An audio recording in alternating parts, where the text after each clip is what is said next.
लहराएं, hallelujah. भाई शुक्र आवाज आ रही है, हालेलुया।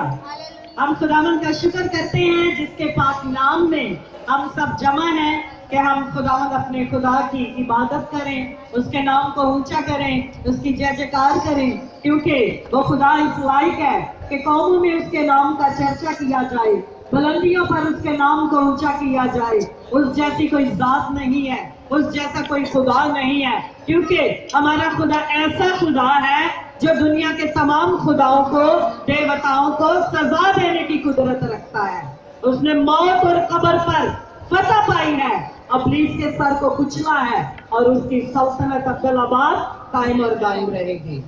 पिछले संडे मदर डे था और हमने सोचा था कि हम मदर डे को मनाएंगे, लेकिन हमारे दरमियान एक और खुदावन के खादम तशरीफ लेकर आए थे, तो हमने उनको मौका दिया और उनसे हमने कलाम को सीखा। तो इस संडे हमने चाहा कि हम माओं के ताल्लुक से बाइबल मुकद्दस में से सीखें, क्योंकि माँ जो है वो एक अजीम हस्ती है। जैसा कि हम देखते हैं तो दुनिया में बहुत सारे दिन जो हैं वो आलमी सतह पर मनाए जाते हैं, जैसे कि उसमें मजदूर डे है, सफाई डे है, पोलियो डे है और मदर डे है। आलमी सतह पर मनाने का भी एक मकसद है। आलमी सतह पर ऐसे दिनों को इसलिए मनाया जाता है ताकि हम इन दिन को भूल ना जाएं, ताकि अगर हम इस बात को भूल जाएंगे तो हम नुकसान उठा सकते हैं। जैसा कि पोलियो डे वाले अगर दिन को मनाते हैं तो वो बताते हैं कि ये आम बात नहीं है बल्कि खास है, इस पे हमें तवज्जो देनी है। इसी तरह जब मदर डे के दिन को आलमी सतह पर मनाया गया तो इसलिए कि माँ की हैसियत कोई छोटी हैसियत नहीं है। अगर हम माँ की इज्जत नहीं करेंगे, अगर माँ को हम इज्जत नहीं देंगे तो हम परेशानी में पड़ सकते हैं, हम दुख में पड़ सकते हैं, हम मुश्किलात का सामना कर सकते हैं। तो इसीलिए मदर डे जो है वो आलमी सतह पर मनाया जाता है। जब हम बाइबल मुकद्दस में से माँ के ताल्लुक से देखते हैं, पुराने और नए अहदनामा में माँ को अजीम रुतबा हासिल है। और जब हम मजीद मुताला करते हैं तो कलाम मुकद्दस में जब हम शरीयत में देखते हैं तो बच्चे की तरबियत पहले चंद साल माँ करती थी। माँ की जिम्मेदारी थी कि वो अपने बच्चे की तरबियत करे। और जब हम देखते हैं तरबियत के ताल्लुक से तो बाइबल किताब में हम देखते हैं, सैमुएल की किताब उसके पहले 2 अबवाब में हम एक ऐसी माँ का जिक्र पढ़ते हैं। जब हम उस माँ के किरदार को देखते हैं तो कलाम मुकद्दस में से जिनके पास कलाम मुकद्दस है वो मेरे साथ देखें, पहले सैमुएल की किताब उसका पहला बाब, और वहां पर लिखा हुआ है कि एक शख्स अल्काना था और उसकी 2 बीवियां थी। एक का नाम फनीना था और दूसरी का नाम हन्ना था। और फनीना जो थी उसके बाल बच्चे थे और वो हन्ना को तंग करती थी क्योंकि वो बेऔलाद थी, उसके कोई औलाद नहीं थी। तो वो उसे ऐसी बुरी बातें जो थी उसे कहती थी, उसे ताने देती थी, लेकिन हन्ना जो थी वो खुदावन के हजूर में रोती थी। फिर लिखा है कि जब वो अपने खावंद के साथ सैला में खुदावन की हैकल में गई तो वहां रो रो कर वो खुदावन के हजूर में दुआ कर रही है। और जब वो रो रो के दुआ कर रही है तो वो खुदा के साथ एक मन्नत मानती है, वो खुदा के साथ एक अहद करती है कि ऐ खुदा अगर तू मुझे औलाद नौरीना दे तो मैं उस औलाद को, उस अपने बेटे को तेरी खिदमत के लिए हैकल में दे दूंगी। और जब मुकर्रा वक्त आया तो उसका बेटा हुआ और उसने उसका नाम सैमुएल रखा। और वो कलाम मुकद्दस में लिखा है कि वो अपने बच्चे की, अपने बेटे की दूध पिलाते वक्त तरबियत करती थी। और जब उस माँ को पता था कि जब मैंने इसका दूध छुड़ाना है, जब मैंने वो तरबियत के साल पूरे कर लेने हैं तो मुझे इसे हैकल में छोड़ कर आना है। हैकल میں چھوڑنے کے لیے وہ اپنے بیٹے کی تیاری کر رہی تھی. وہ اپنے بیٹے کو یہوہ خدا کے بارے میں سکھاتی تھی. وہ زندہ خدا کے احکام اسے سکھا رہی تھی. وہ اسے اس کی خدمت بتا رہی تھی کہ جب میں نے تجھے ہیکل میں چھوڑنا ہے تو تو نے اپنے خداوند کی خدمت وہاں پر انجام دینی ہے, خداوند کی حضوری میں رہنا ہے, زندہ خدا کی پرستش کرنی ہے, اس کی آواز کو سننا ہے اور اس کے لوگوں تک پہنچانا ہے. اس ماں کی تربیت دیکھے کہ جب اسے پتا تھا کہ میں نے اپنے بیٹے کو خداوند کی ہیکل میں چھوڑنا ہے تو وہ اس کی تربیت بھی اسی طرح کرنے والی ہوئی. آج جب ہم ارادہ رکھتے ہیں کہ ہم اپنی اولاد کو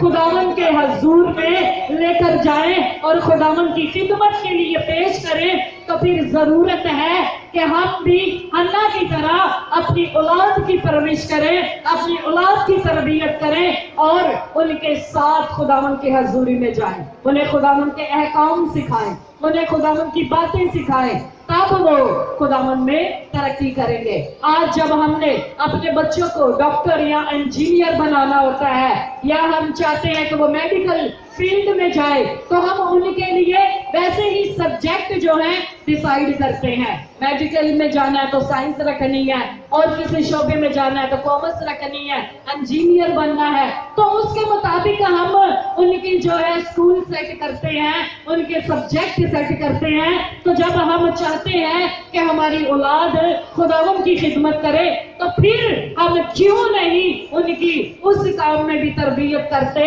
کہ وہ خداوند کی ہیکل کے لیے موثر ہو, وہ خداوند کی خدمت کے لیے موثر ہو, وہ پرستش کے لیے موثر ہو. تو پھر ہمیں ان کی ان کاموں میں بھی رہنمائی کرنی چاہیے. اس ماں کو دیکھیں جس نے خداوند سے فریاد کی کہ اگر تو مجھے اولاد نورینہ دے تو میں اسے تیری خدمت کے لیے ہیکل میں چھوڑ دوں گی. اور جب وہ مقررہ وقت پر ایلی کاہن کے پاس اپنے بیٹے کو لے کر آئی اور اپنے بیٹے کو اس ہیکل کے کام کے لیے اس نے خداوند کے حضور میں پیش کر دیا تو خداوند کے بندہ ایلی کاہن نے کہا, اس کے شوہر سے اور اس عورت سے کہا کہ چونکہ تم نے خداوند کو یہ قرض دیا ہے اور اس کے عوض میں چاہتا ہوں کہ خدا تمہیں نسل دے. وہ پہلی عورت تھی جس نے اپنی اولاد کو خداوند کی ہیکل میں چھوڑا, خداوند کی خدمت میں چھوڑا, اور اس کے لیے لکھا ہے کہ اس نے خدا کو قرض دیا. اور خداوند زندہ خدا ہے, وہ کبھی کسی کے قرض کو جو ہے وہ رکھتا نہیں. وہ کہتا ہے مجھے دے کر تو دیکھو کہ میں تم پر آسمان کے دریچوں کو کھول دیتا ہوں. اور جب اس نے اس اولاد کو خداوند کی خدمت کے لیے دے دیا تو خداوند نے اسے پھر اور بہت سارے بیٹے اور بیٹیاں بخشے, بیٹے اور بیٹیاں اسے دیے. اور یہ اس ماں نے ڈیسیژن لیا, اس ماں نے فیصلہ کیا کہ جب خدا مجھے اولاد دے گا تو میں اس اولاد کو خداوند کی خدمت کے لیے ہیکل میں چھوڑ کر آؤں گی. اسی طرح ہم جب دوسرے سلاطین میں پڑھتے ہیں اس کے 20 باب میں اور 8 آیت میں تو وہاں پر لکھا ہوا ہے کہ وہاں پر ایک بیوہ تھی. جب ایلیا نبی اس مقام پر پہنچا تو اس نے اس بیوہ کو کہا کہ سن میرے لیے ایک روٹی پکا لا, اور اس جگہ بہت کال پڑا ہوا تھا. تو اس عورت نے کہا کہ ہمارے پاس تو ایک مٹھی آٹا ہے, میں اور میرا بیٹا کھائیں گے اور پھر مر جائیں گے, کیونکہ اور ہمارے پاس کچھ بھی نہیں ہے, صرف ایک مٹھی آٹا ہے اور کچھ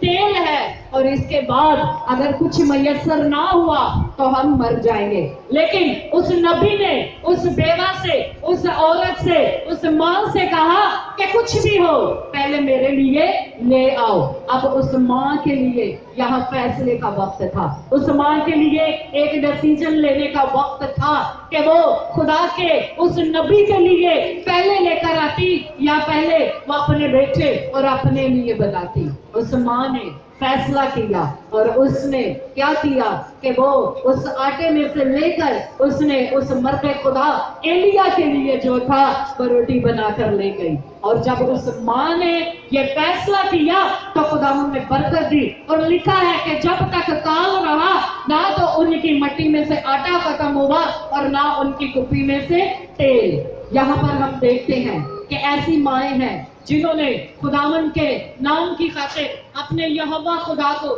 جانتے ہوئے ڈیسیژن لیا، فیصلہ کیا کہ وہ خداوند کے لیے جو ہے وہ اپنے آپ کو خدمت کے لیے پیش کر دیں گے، اپنے گھرانوں کو خدمت کے لیے پیش کر دیں گے۔ اور جب مائیں ایسے ڈیسیژن لیتی ہیں، ایسے فیصلے کرتی ہیں، تو ان کی اولاد بھی جو ہے وہ بابرکت ہوتی ہے، ان کی اولاد بھی جو ہوتی ہے وہ پاک ہوتی ہے۔ اور ہم دیکھتے ہیں کلام مقدس میں بہت ساری ماؤں کو خدا نے خود چنا، جیسے ہم دیکھتے ہیں کہ سمسن کے پیدا ہونے سے پہلے اس کے ماں باپ کو بتایا گیا کہ وہ خدا کا نذیر ہوگا، اور تم لوگ یہ نشے آور چیزیں نہ کھانا۔ اور اسی طرح مقدسہ مریم کو چنا گیا کہ تو یسوع کو جنم دے گی، اس نجات دہندے کو جنم دے گی۔ لیکن جب ہم سیموئیل کی ماں کو دیکھتے ہیں تو یہاں پر یہ ماں فیصلہ کرتی ہے کہ میں اپنی اولاد کو خداوند کے لیے پیش کروں گی۔ اور جب ہم اس بیوہ کو دیکھتے ہیں، خداوند کے اس نبی کی خدمت کروں گی۔ اور جب ہم فیصلے خداوند کے نام کی خاطر لیتے ہیں تو پھر خداوند جو ہے وہ برکت دیتا ہے۔ اور اس کے بعد ایک اور ماں کی طرف ہم جائیں گے، خروج کی کتاب اور اس کے دوسرے باب اور اس کی 8 آیت میں جب ہم پڑھتے ہیں تو وہاں پر لکھا ہوا ہے کہ جب عبرانی عورت نے جس کا بیٹا موسیٰ تھا، اس نے جب اس جگہ پر دیکھا کہ وہ بچوں کو قتل کر رہے ہیں مصر کے اندر، تو اس ماں نے اپنے بچے کو ایک کٹورے میں ڈال کر دریا میں بہا دیا۔ اور جب دریا میں بہا دیا تو اس دریا پر فرعون کی بیٹی جو ہے وہ اپنی سہیلیوں کے ساتھ وہاں دریا پر آئی اور وہ نہا رہی تھی۔ اور جب اس نے دیکھا کہ ایک کٹورا جو ہے وہ ان کی طرف آ رہا ہے تو کھولا تو اس میں ایک خوبصورت بچہ تھا، اور اس فرعون کی بیٹی کو اس بچہ پر ترس آیا۔ وہ جانتی تھی کہ عبرانیوں کے بچوں کو قتل کیا جا رہا ہے اور انہی میں سے کسی کا یہ بچہ ہے۔ اور جب اس فرعون کی بیٹی کو ترس آیا تو اس نے کہا کہ میں اس بچے کو پالوں گی، اور اس بچے کی بہن بھی وہاں چھپ کر دیکھ رہی تھی کہ اس کے بھائی کے ساتھ کیا سلوک ہوتا ہے۔ تو وہ جلدی سے فرعون کی بیٹی کے پاس گئی اور اس سے کہا کہ یہ عبرانیوں کا بچہ ہے، اور میں وہاں سے تیرے لیے ایک دائی لا دیتی ہوں جو اس بچے کو تیرے لیے دودھ پلائے، تیرے لیے اس کی پرورش کرے۔ اور اب وہ وقت آ گیا کہ جب اس موسیٰ کی ماں کو اس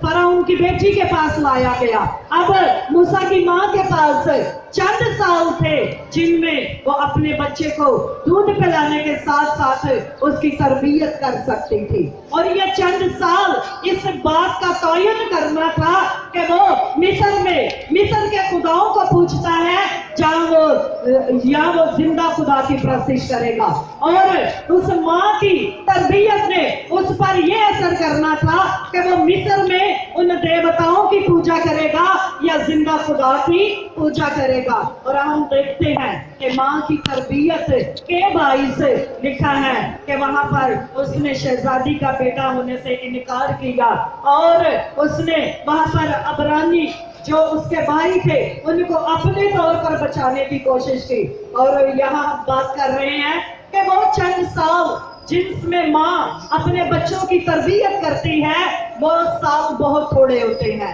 اور وہی سال یہ فیصلہ کرتے ہیں کہ ان کے بچے جو ہیں کس راہ پر چلیں گے۔ اور آج جب ہم دیکھتے ہیں تو ہمارے پاس بھی جو زندگی کے وہ چند سال جو ہمیں ملتے ہیں جن میں ہم اپنی اولاد کی تربیت کرتے ہیں، تو ہم نہیں جانتے کہ ہماری یہ تربیت جو ہے وہ انہیں اچھا انسان بنائے گی یا برا۔ اگر تو ہم کلام کے مطابق، اگر تو ہم خداوند کے ڈر اور خوف کے مطابق اپنے بچوں کی تربیت کرتے ہیں تو پھر ہم ایمان رکھتے ہیں کہ خدا انہیں اپنے لیے استعمال کرے گا، وہ ایمان میں مضبوط ہوں گے۔ لیکن اگر ہم خدا سے دور ہیں تو ہماری وہ تربیت جو ہے وہ رائگا جاتی ہے، اور ہماری اولاد جو ہے اس دنیا میں گم ہو جاتی ہے اور وہ بہت ساری بری عادات کا شکار ہو جاتی ہے۔ اس لیے آج ہم یہ فیصلہ کریں हमें ये जिंदगी के जो साल दिए गए हैं जिनमें हम अपने बच्चों की परवरिश कर रहे हैं, इसमें हम उन्हें खुदा भी दे सकते हैं और उन्हें हम दुनियादारी भी दे सकते हैं। और इसलिए आज जब हम फैसला करते हैं कि हम अपने बच्चों को क्या सिखा रहे हैं, तो कलाम मुकद्दस में हम देखें तो हम जब बच्चों की तरबियत करते हैं तो हम नस्लों की जो है वो तरबियत करते हैं। क्योंकि हम वैसे तो जिंदगी में 50 साल जिंदा रहेंगे, 60 साल, 70 साल, लेकिन हम अपनी नस्लों के बाइस जो है वो कई नस्ल तक जिंदा रह सकते हैं। क्यों? क्योंकि जब उनके काम अच्छे होते हैं तो फिर जमाना याद करता है कि ये फलां का बेटा है, फलां की बेटी है, फिर हम उन नस्लों के वसीला से जिंदा रहते हैं। बिली ग्राम को जब उसके बेटे के बारे में किसी शख्स ने कहा कि आपका बेटा तो आवारा है, लेकिन बिली ग्राम ने कहा कि मेरा बेटा जिसे तुम आवारा कह रहे हो, मेरी बीवी और मैं इसके लिए दुआ करते हैं। इसकी माँ इसको अपनी दुआओं का हिस्सा बनाए हुए है और मैं जानता हूँ कि एक दिन ये मुशर्रफ बेटे की तरह वापस आएगा और खुदावन की मर्जी को पूरा करेगा। मुबारक वो माएँ हैं जो अपने बच्चों के लिए दुआ कर रही हैं, तो मुबारक वो माएँ हैं जो अपने बच्चों की तरबियत कलाम से करती हैं। मुबारक है वो माएँ जो अपने बच्चों को दुआओं में रखती हैं ताकि खुदा उन्हें अपने लिए इस्तेमाल करे। और जब हम देखते हैं कि इसी तरह बिली ग्राम उसका बेटा खुदावन में आ जाता है और फ्रैंक बिली ग्राम, और जब वो खुदावन की खिदमत में आ जाता है तो उसके बाद देखते हैं कि उनकी तीसरी नस्ल तक जो है खुदावन का कलाम उनके खानदान से जारी और सारी रहा। तो इस तरह माँ जो है, वो माँ बाप जो है जो खुदावन में उनकी तरबियत करते हैं, वो नस्लों में जिंदा रहते हैं। और जब हम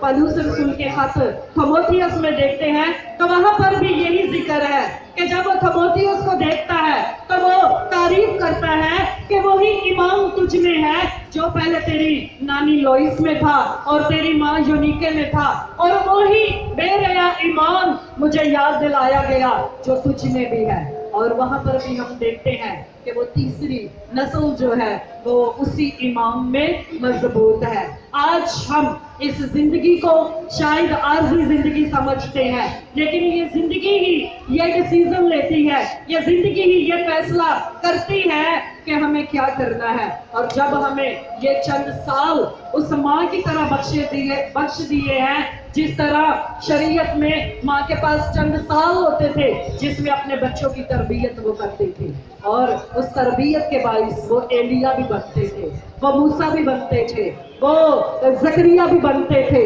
वो खुदावन के सूरमा बनते थे। और आज जब वो माएँ अपनी औलाद को उसी तरह जिन सालों में उनके बच्चे उनके हाथों में हैं उनकी तरबियत करें, उन्हें जिंदा खुदा के बारे में बताएं, उन्हें यहोवा खुदा के बारे में बताएं, यीशु मसीह निजात दहीता के बारे में बताएं, तो मेरा ईमान है कि ये बच्चे जरूर इस ईमान पे कायम रहेंगे और अपने खुदावन के काम को करेंगे और अपने खुदावन के नाम को ऊंचा करेंगे और खुदा अपनी कौम के लिए इन्हें इस्तेमाल करेगा। और बाज़ औक़ात ऐसा होता है कि बहुत सारे माँ बाप अपनी औलाद के लिए दुआ करते रहते हैं, लेकिन उनकी जिंदगी में वो औलाद जो है वो शायद